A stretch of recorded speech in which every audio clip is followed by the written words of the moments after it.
Imagine if you could halt the constant march of time.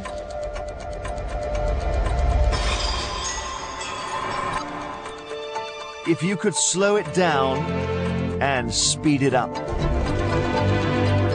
Imagine if you could stop time, or even reverse it. The world about us would look quite different. Imagine no longer. Come with us as we go on a journey through time.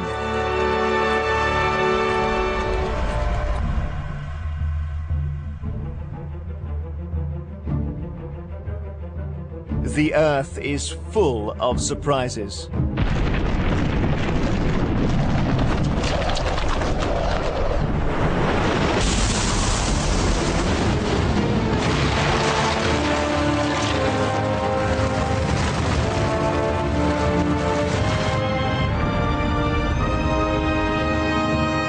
What is this sea creature doing on Mount Everest? Why will East Africa end up under the sea? And how did river crocs get stranded in the Sahara Desert? We can get answers, but only if we play with time.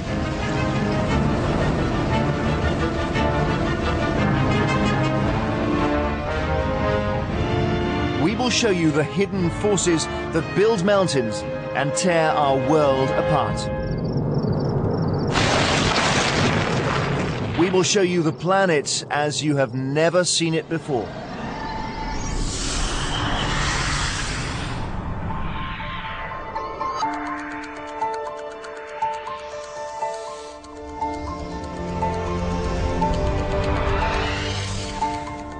When we sit down in front of the telly, we aren't expecting the Earth to move, but the ground beneath us is shifting. You'd only notice it if you could travel through time, if the sofa could become your very own time machine.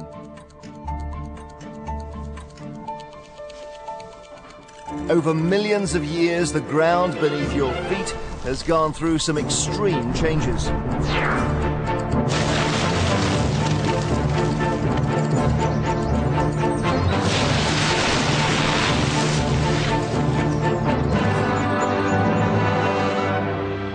It is still going on, but on a massive timescale.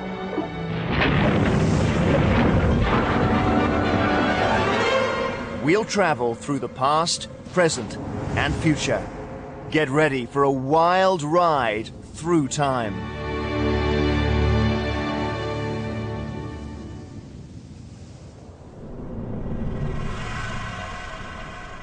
We are so wrapped up in the day-to-day that we don't even notice time passing.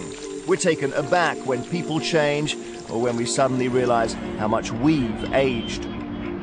So it's hardly surprising we don't clock change in the wider world. It's so creepingly slow, we don't see a thing. Hidden in this icy landscape, there lies a powerful force that's shaping our planet. But we only notice it when something extraordinary happens. In 1950, a hiker in the mountains of New Zealand discovered some large pieces of metal under the icy foot of the Franz Josef Glacier. The glacier is in the middle of nowhere, so how they got there was anyone's guess. They turned out to be pieces in a very strange puzzle. It all started 6 years earlier.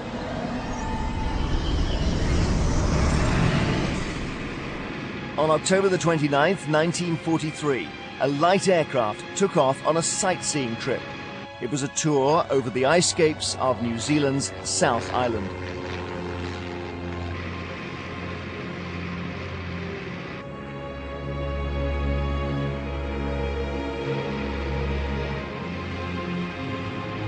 The tourists on board were to get a lot more drama than they'd bargained for.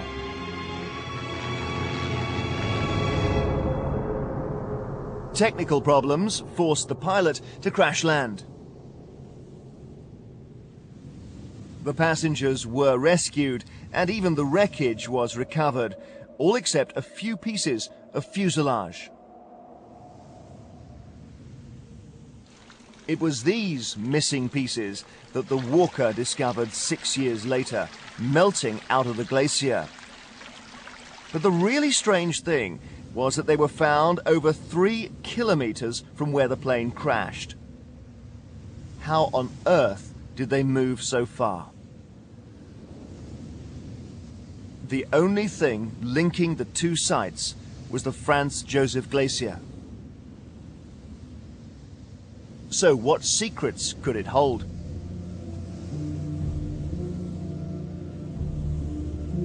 Glaciers look solid and immovable. But if you throw a fast-forward switch, they perk up.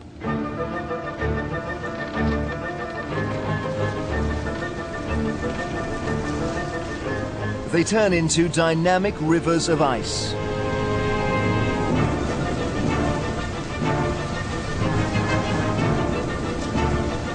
Deep inside the ice, it's way below freezing, yet there's water racing through.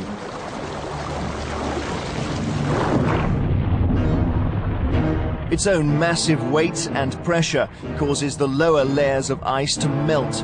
This meltwater acts like a smear of slippery oil. Gravity does the rest.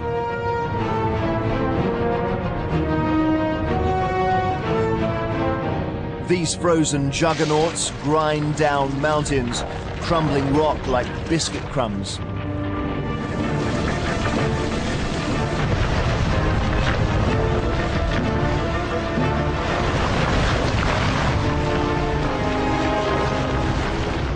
This glacier might only move 2 meters a day, but over 6 years, that adds up to 3 kilometers. The same distance the plane parts traveled down the mountain. Remarkably, the plane has been put back together. A long, drawn-out pause in its flight path, but nothing in the life of a glacier. The rocky valley below tells an even longer story, one that affects us all. When glaciers melt back, they reveal the way they've clawed at the rocks underneath. These marks read like a book. They tell us how glaciers ebb and flow over many centuries. To see the plot unfold, we have to watch the Franz Josef Glacier in action 30,000 years ago. Over this period, it grew, not just down the valley, but out of the mountains.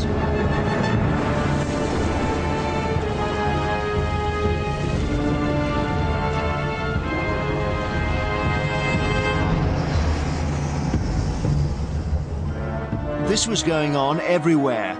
Glaciers from Norway to Chile were advancing because the world was freezing up.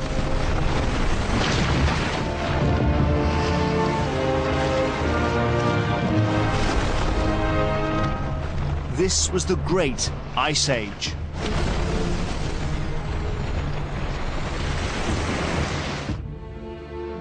Just 20,000 years ago, almost half of the land was covered in ice.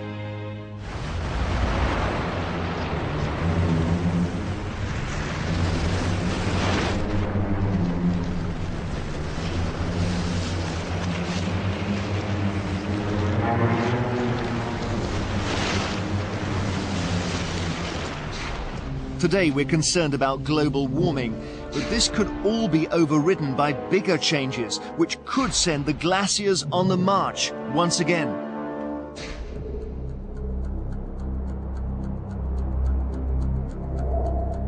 When we squeeze thousands of years into seconds, glaciers spring to life. But time travel also allows us to throw new light on age-old secrets.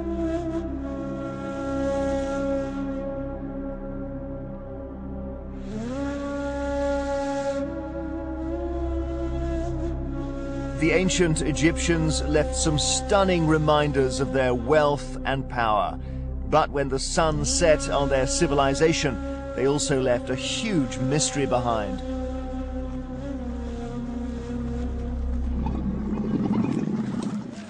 A grumpy camel ride can take us back to the heart of it, to the Sphinx and the pyramids at Giza. We can only imagine what these immense monuments would have looked like at the height of the Egyptian Empire.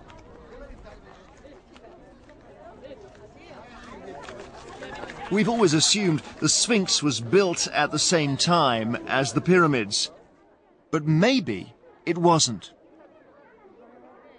The pyramids entombed the dead kings of Egypt. There are good records to show how and when they went up. What's missing is anything about the origins of the Sphinx. No one can even agree on how old it is. There is now a shocking suggestion that this half man, half lion wasn't started by the Egyptians at all.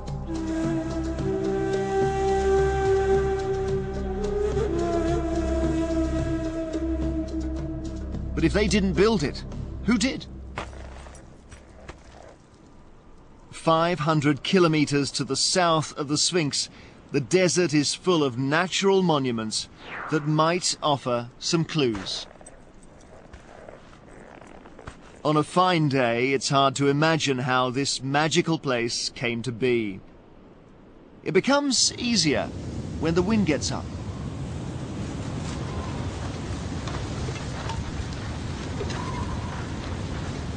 The wind picks up loose sand and catapults it across the landscape for miles. It's like being in a firing range.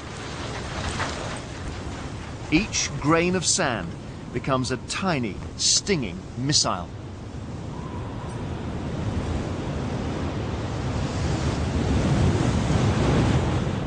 A single blowing sand grain doesn't do a thing. But combine it with eons of time, and you have a force that can carve rock itself. Believe it or not, this is how these bizarre rocks were blasted into shape. But when the wind blows from just one direction, the rock gets whittled into something even more distinctive, something remarkably Sphinx-like.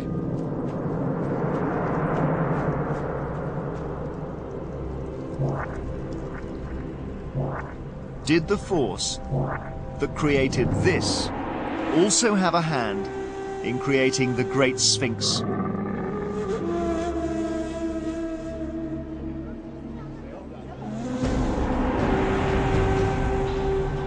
In their minds, these tourists are revisiting Egypt's heyday over 3,000 years ago. But if they really want to get to grips with the Sphinx, they need to go back 50,000 years.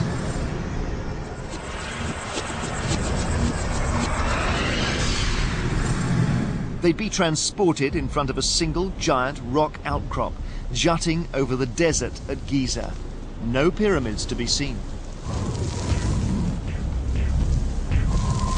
The wind was already hard at work. Traveling now through thousands of years of fast forward, those tourists might watch the sand grains eating away at the rock, sculpting that distinctive shape.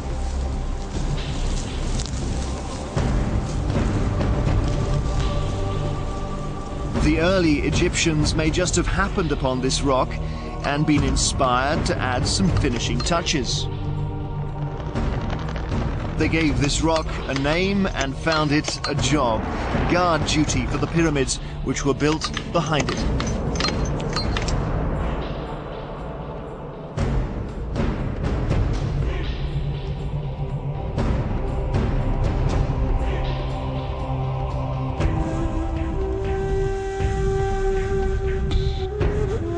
They added detail and dazzling paintwork. And they made it part of their culture.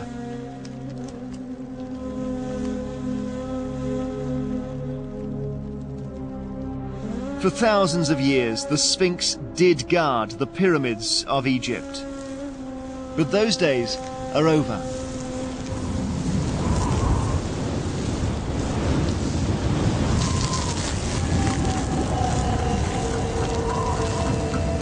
The wind is a sculptor that never knows when to stop.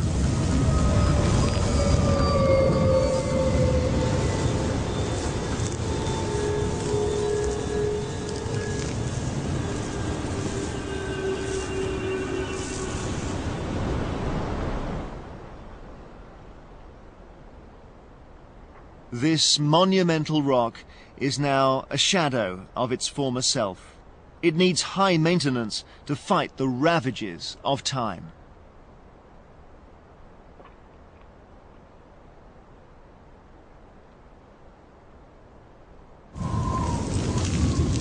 The modern stonemasons at Giza work year-round to shore it up. But in the end, they are powerless against tiny grains of sand and time.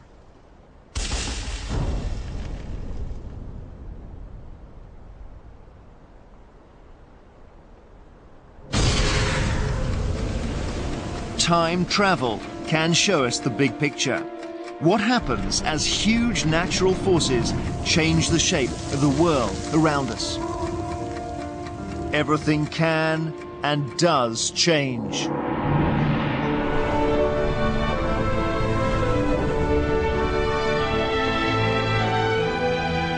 Take the Sahara Desert. It would cover the United States of America. But even something this big cannot be taken for granted.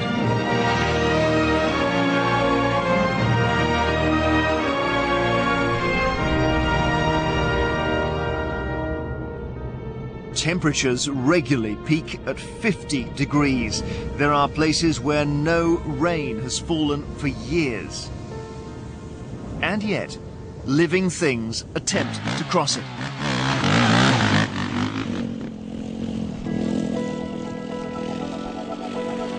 The Paris-Dakar Rally is one of the world's great endurance tests. Swallows cross it when they fly from South Africa to breed in Europe.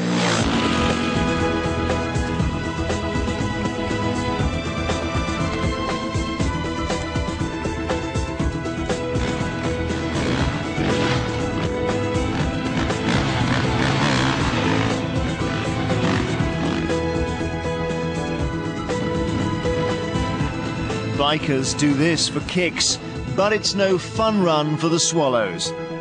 How did they end up with the journey from hell? In the middle of the Sahara is a rock, and on it are paintings which might tell us. They were done 5,000 years ago and show animals that couldn't possibly survive in a desert. Was this the scene from the artist's back door? It is certainly not the Sahara we know.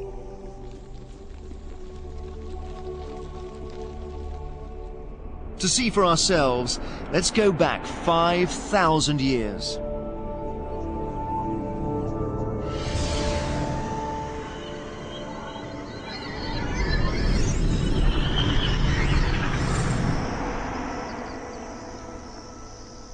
Unrecognizable.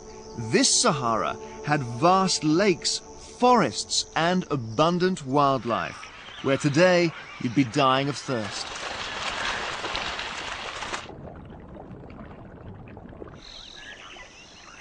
It was like this when swallows began their intercontinental flights, a much easier route. But then, rather suddenly, it all went pear-shaped. It began 5,000 years ago with a small shift in the way our planet orbits the sun. Even a small change like this results in massive climate change. Rainfall dropped off, and this triggered a dramatic chain reaction, which left plants gasping.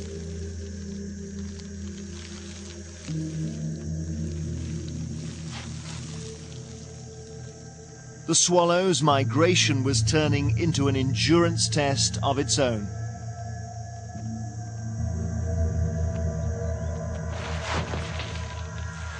In some places, the change from forest to desert may have happened in the space of just 100 years. That's why swallows still struggle across the Sahara. They haven't had enough time to change their route.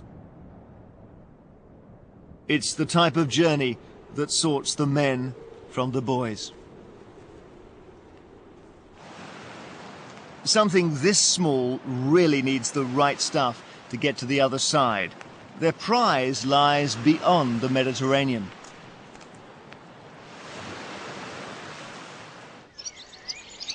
Here it is, the insect-rich meadows of Europe.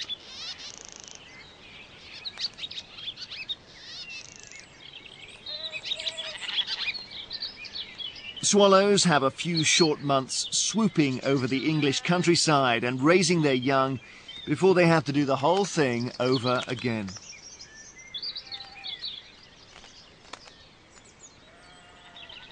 Their marathon journey back to South Africa is no less easy, but time offers a glimmer of hope. In the heart of the desert lies the Inedi Gorge. This is not just an oasis, it's a time warp. Deep in its shade is a tiny remnant of those vast lakes that once covered this region. It's the only water for hundreds of kilometers. And it shelters one of the most unlikely survivors of the Sahara's wetter past: Nile crocodiles.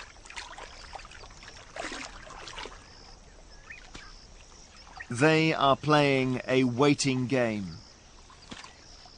The Earth's orbit is changing constantly, like a pendulum.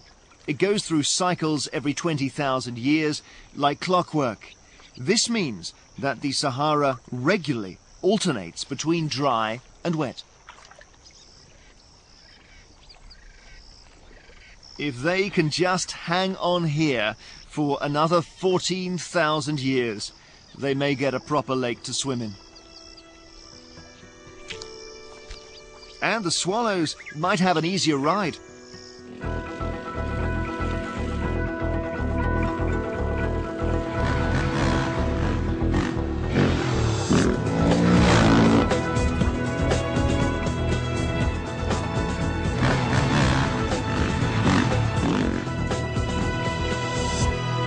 As for the Paris-Dakar rally, well, it'll be a picnic.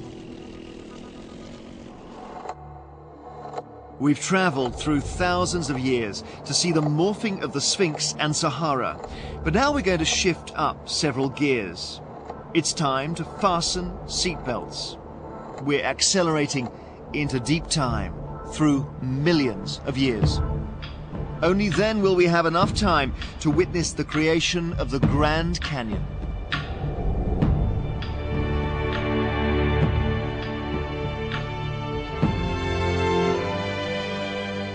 It is one of the world's greatest natural wonders.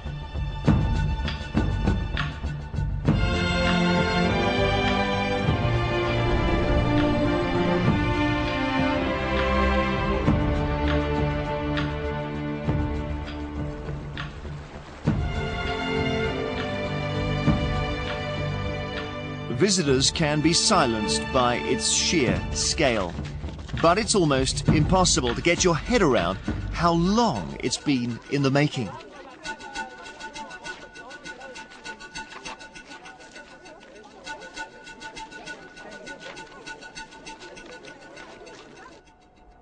It's taken 5 million years, and it isn't even finished yet. The creator of this canyon is still at work, a force that will take your breath away. Enter the canyon at your peril.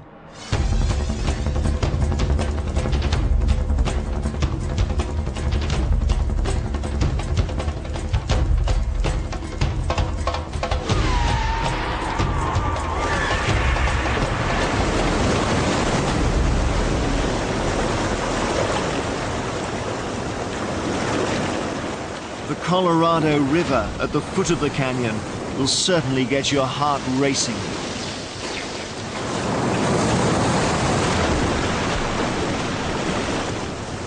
But these rafters aren't in real danger. The steady flow of even white water isn't enough to carve out these walls. This is the work of something much scarier, a force that can really let rip through these narrow canyons. It's these people who should stay on the alert.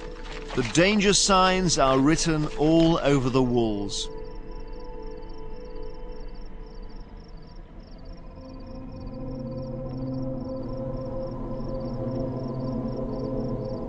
These beautiful shapes have been sculpted by water, a huge amount of it, and at phenomenal speed.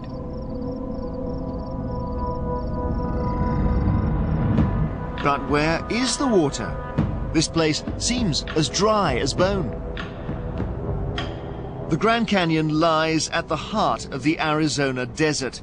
Most of the year, it doesn't rain at all. But when it does, you better watch out.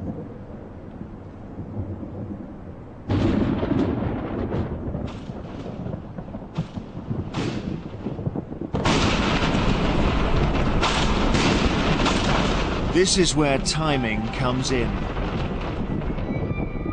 Timing is everything. A single raindrop is nothing. It's when they join forces that things get serious.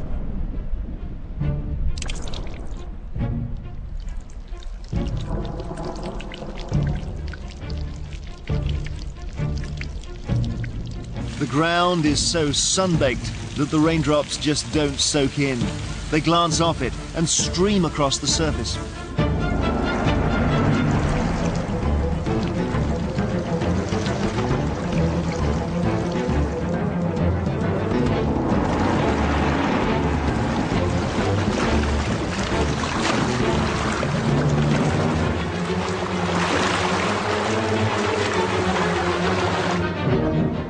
Thin desert soils put up little resistance. The floods simply sweep up everything in their path.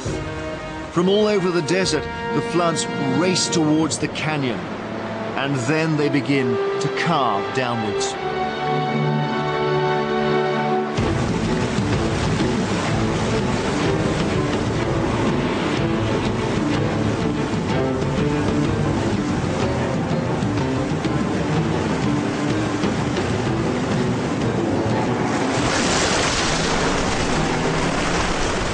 Tourist attraction becomes hellhole in a matter of minutes.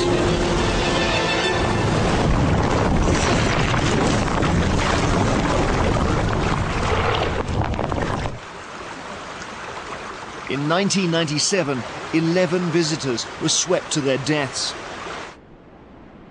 That was one flood, but imagine if we could watch the effect of thousands of similar cataclysmic floods over millions of years.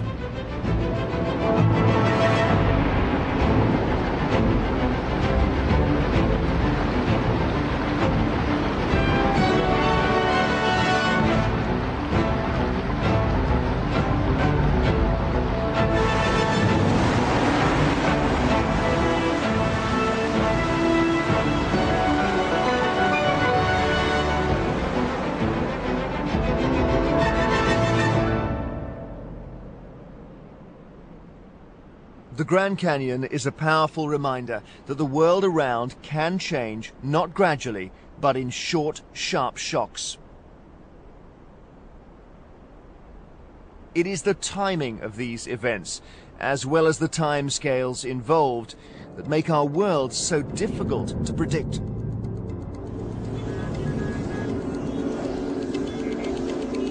Our blinkered sense of time can even make us blind to danger.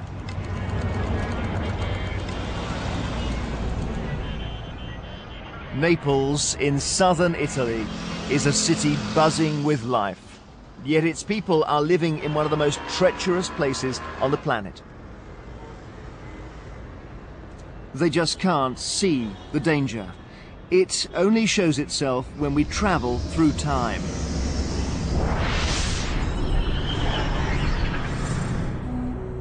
back 2,000 years to August the 24th, 79 AD. It was on this morning that the mountain showed its dark side.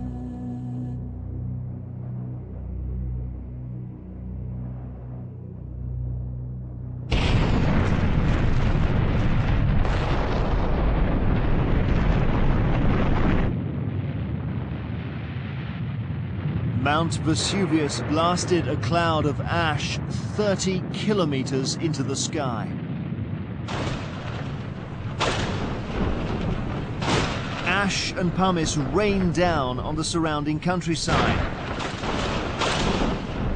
The Roman town of Pompeii was covered. But what killed the people was even more unexpected.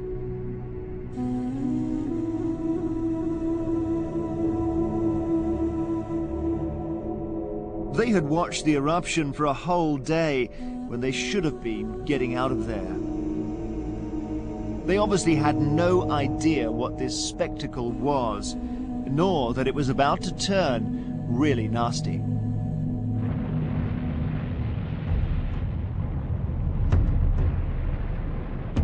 After hours of eruptions, the cloud collapsed in on itself and turned into something truly deadly.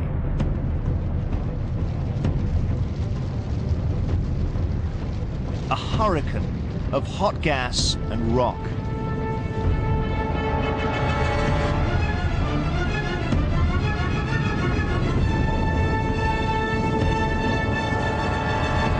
It hurtled over the 10 kilometers to Pompeii in a matter of minutes.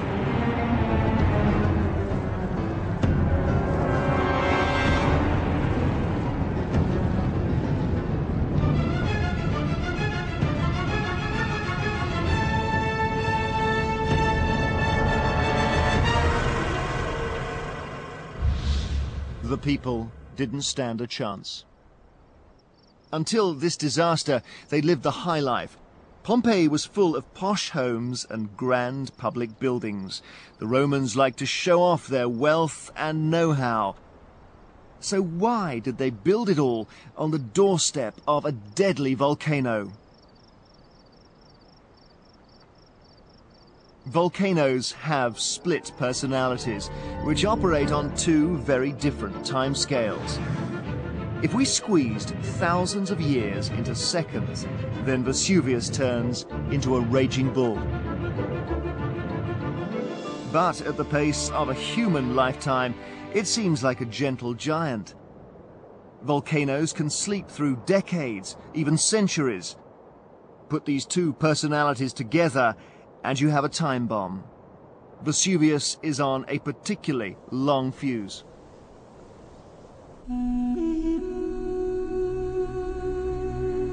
In 79 AD, there was no one around to remember the last time it blew its top. It had been so quiet for so long, no one knew the horror it could unleash. They didn't even know it was a volcano.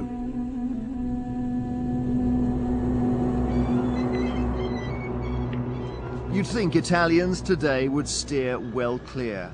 They haven't. Naples thrives close to where Pompeii died. How can 3.5 million people live next door to a serial killer?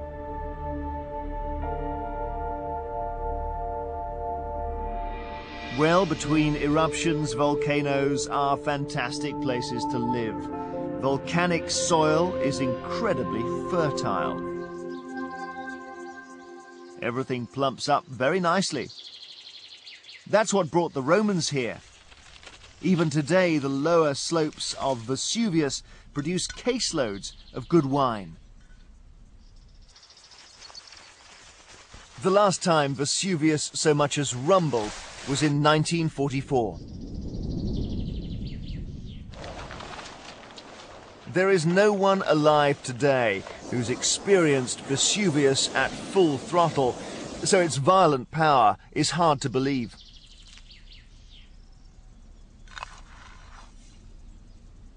Life goes on, even though, deep down, we know it's lying in wait. This is why the gamble with time continues. Volcanic eruptions may last for several days or more. But the most terrifying forces on the planet are unleashed not in days or even hours, but in seconds.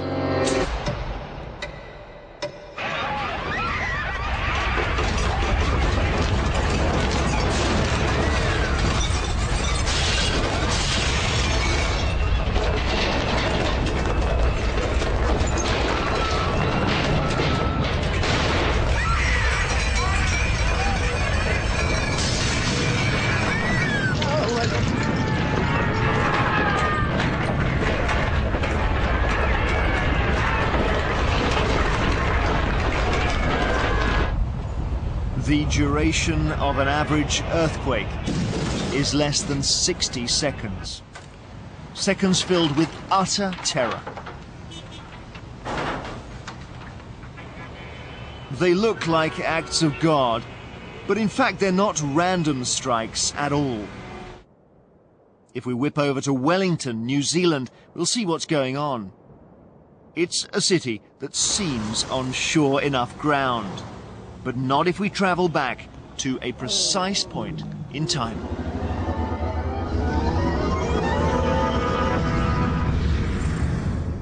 (9:15) on the night of January the 21st, 1855. At this moment, Wellington is just a small town. The coastline is made of steep cliffs which plunge straight into the Pacific Ocean.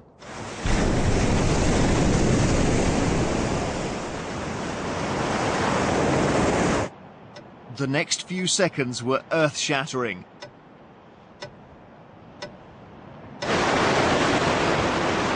A violent quake heaved the whole of this coastline upwards.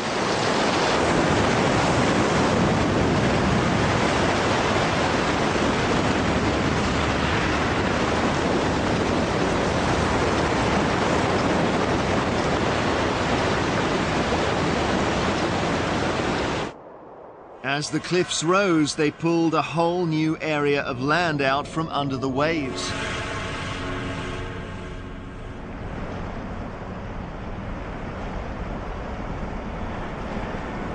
The sun rose on a different landscape.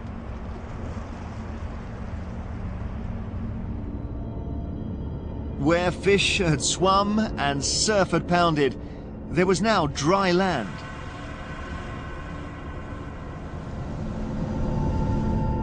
It was on this newly exposed land that today's city, its airport, and roads were all built.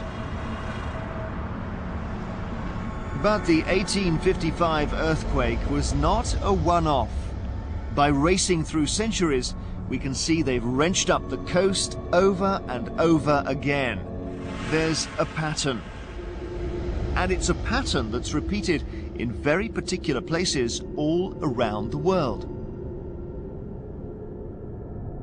The Earth's crust is not one solid piece of rock.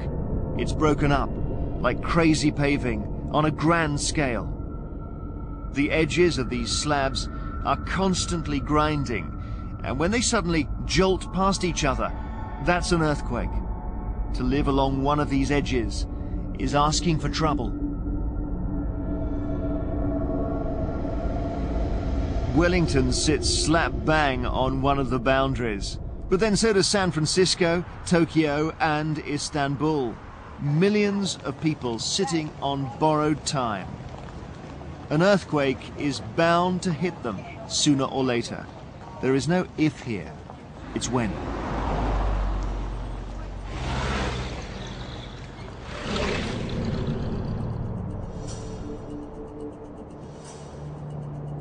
Within seconds, these immense forces can tear open the Earth's crust. Over much, much longer time frames, they can change the entire map of the world. That's when families get ripped apart. This little Joey, for instance, has been separated from his cousins. To find out where they've gone, we need to look back at his family tree and make our own huge leaps through time. Kangaroos have a very rare family trait. They raise their young in the mother's pouch. They are only found in Australia.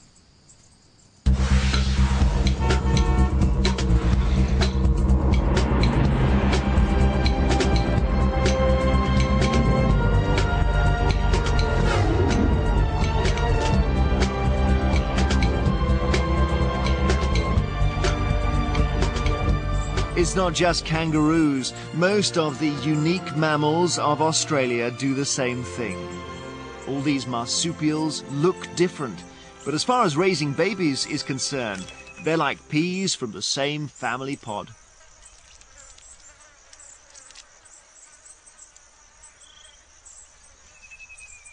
They might be isolated in Oz, but they're not alone. There is another place where a mammal keeps its babies in a pouch. But that's on the other side of the world.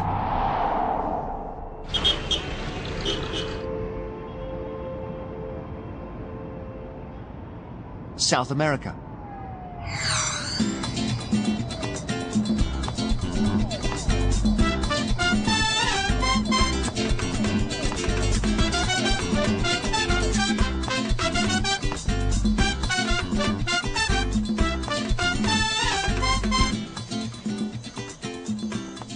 Opossums are marsupials too. They do parenting just like the kangaroos. But this kind of thing doesn't just pop out of nowhere. They must have got the technique from the same place. These opossums in South America and kangaroos from Oz must be related. So how did this close-knit family end up on opposite sides of the Pacific Ocean? To unravel the story, we have to rewind the clock further than we've done so far, right back to the beginning. If we went at 1 million years per second, it would take over an hour to get there. We need to accelerate to 1,000 million years per second.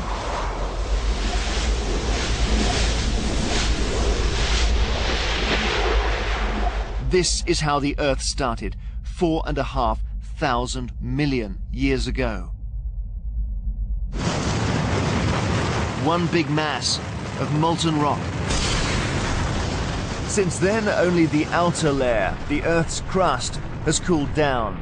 The center of the Earth is still a furnace. As this heat escapes outwards, it pushes the hard rocks of the crust around, and our continents drift with them. Working out where they've moved is child's play. The continents are just pieces in one giant jigsaw. Today, Australia and South America are 13,000 kilometers apart, but they haven't always been like this.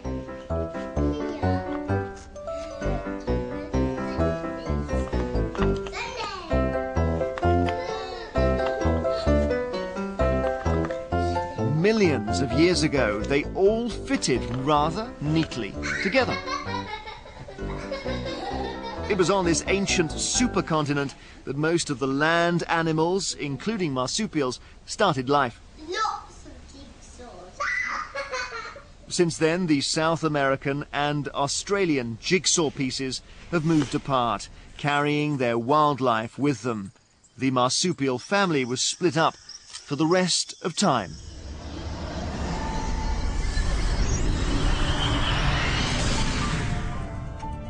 How do we trace the bits of jigsaw moving over millions of years? It's possible because some things do travel through time. This fossil is the remains of a sea creature that's traveled through 150 million years of Earth history. What it has told us about the past has rocked the way we see the world.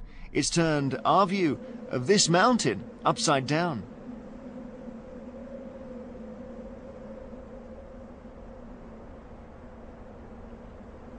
At 8,500 meters, Mount Everest is so high that a cruising jumbo jet would graze its wingtip on the summit. One of the first attempts to climb to the very top was made in 1924 by George Mallory. When asked why he was doing it, he quipped, "Because it's there."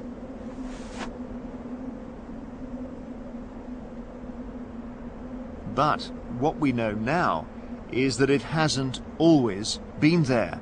And we know because this fossil tells us. It was found high up in the Himalayan mountains, but it's the remains of a creature that lived only in the sea. These peaks are hundreds of kilometers from the nearest ocean. So how on earth were these sea creatures left high and dry? We need to go back 150 million years.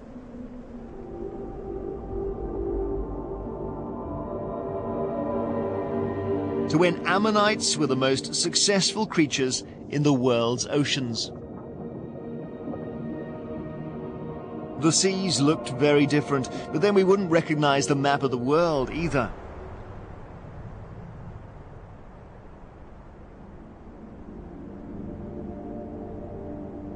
It started to become more familiar about 100 million years ago.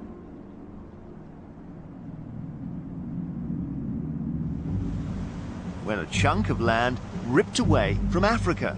That chunk was to become India. If we watch at 1,000,000 years per second, India appears to race across the ocean. At first, nothing blocked its way. But over the horizon lay a huge obstacle. India was on a collision course with Asia.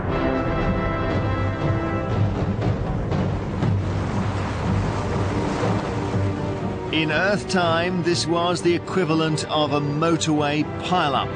The force of impact thrust the seabed between them out of the water. It's been hurled skywards ever since.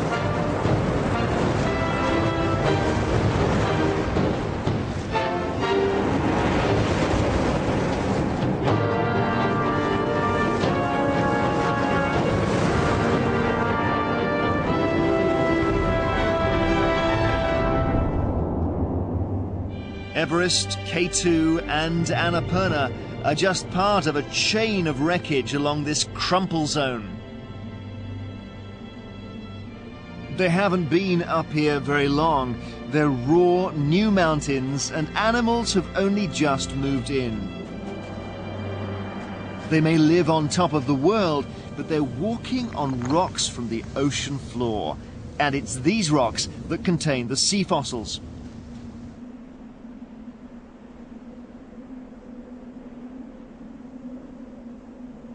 The collision is far from over. India is still ramming the mountains upwards. The world's highest mountain is being forced northwards 2 centimeters each year.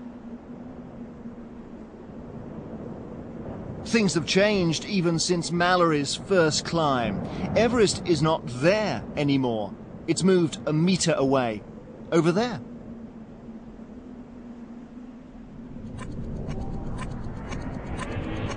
We've whizzed through the past, but time doesn't stop here with the present. The Earth's not finished yet. Let's travel on to see what happens next.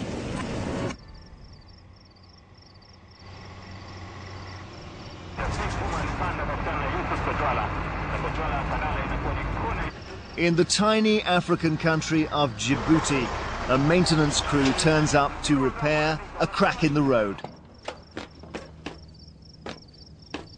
This is not your average wear and tear. This is a crack that allows us to peer into the future. What they're about to shore up is the start of the biggest crack on the face of the planet.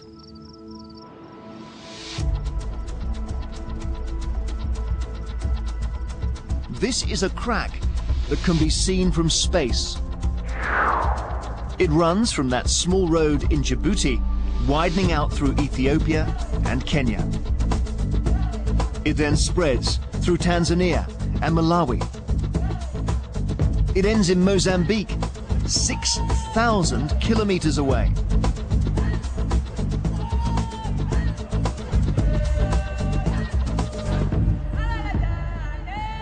It's Africa's Great Rift Valley, and it's remarkable not just for its size.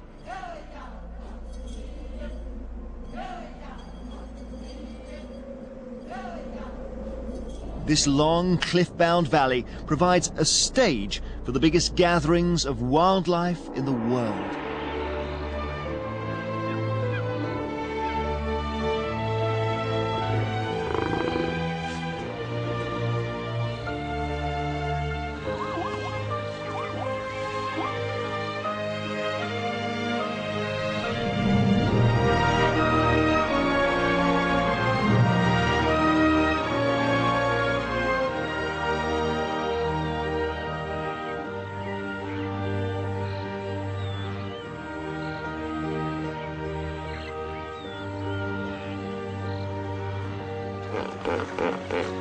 It looks rosy, but the trouble is, the future doesn't look bright at all. We know because that Djibouti road crew at the north end of the crack is never out of a job. Every time they fix it, it ruptures again. So what's pushing the tarmac apart? Time to step back.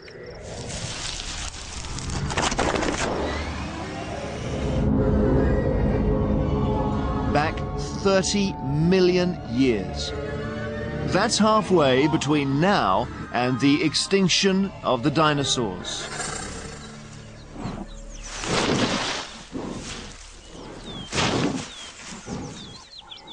The world was then home to some strange beasts. East Africa has no mountains, no volcanoes, just gently rolling hills. But pressure was building up from below, a force destined to change Africa forever. A huge abscess of molten rock from the center of the Earth oozed upwards. It stretched the crust under East Africa to breaking point.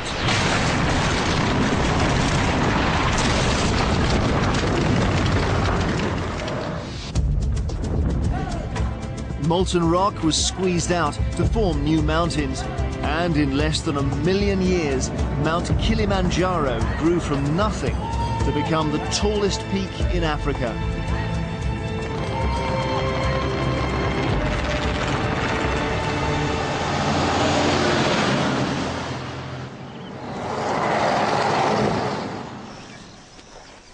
Even today, there's volcanic activity along the rift. There's a string of lakes along the valley fed from water bubbling up through the hot rocks below. They're so caustic that flamingos have it all to themselves.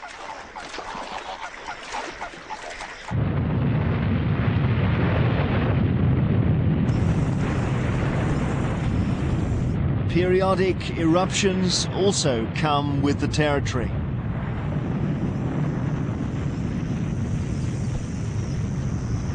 The eruptions are proof that the valley is still rifting apart. It's an inconvenience, but nothing compared with what's going to happen next.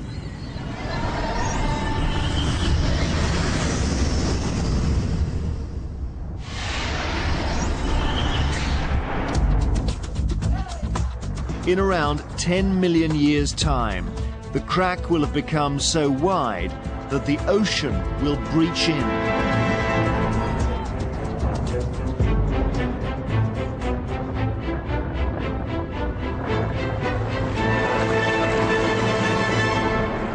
All the wildlife in the Rift Valley will be destroyed, and a new sea will be created as East Africa separates. No wonder these guys feel overwhelmed. But just because this seems a long time off, we shouldn't feel too safe.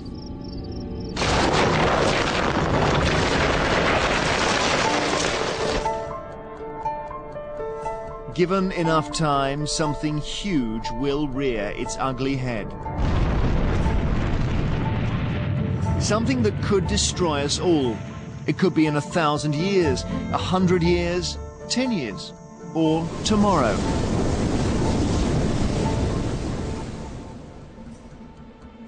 Take a look at this showstopper. It's lying in wait here in Yellowstone National Park.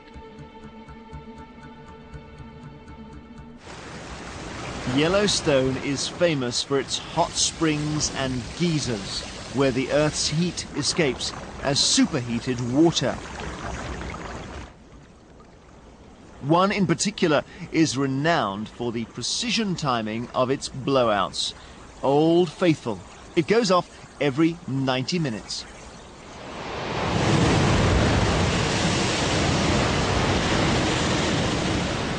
It's the ultimate visitor attraction, a spectacular natural event that goes off on schedule. But maybe Old Faithful is not so much loyal friend as a sinister watchman. Each time it goes off, we could be 90 minutes closer to Armageddon. Yellowstone is sitting over a ticking clock, one whose beat is so slow that until recently no one even knew it existed. Yellowstone is astride one of the biggest volcanoes in the world. It's a volcano that's over 70 kilometers across and potentially so lethal that it makes Vesuvius look like a Roman candle. The last 3 times it exploded with such force that its ash fell over almost half of North America. It doesn't go off very often, but so far it's followed a pattern. The eruptions come at 600,000-year intervals. 630,000 years have passed since the last eruption. So, if it keeps to schedule, our time is up.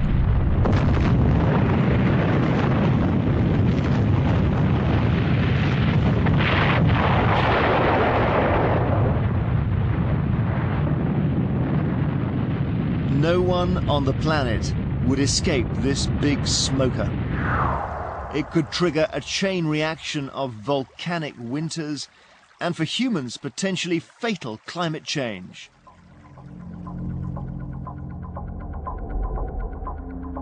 Will it erupt soon? Or is there some other unseen time bomb due to go off? Only time will tell.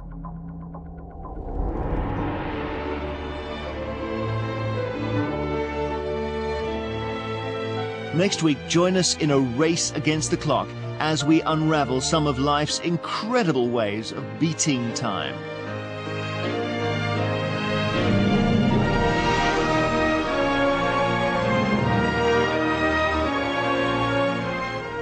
Discover whether any living thing can beat time and live forever. New drama next tonight. Waking the Dead returns to BBC One in a moment.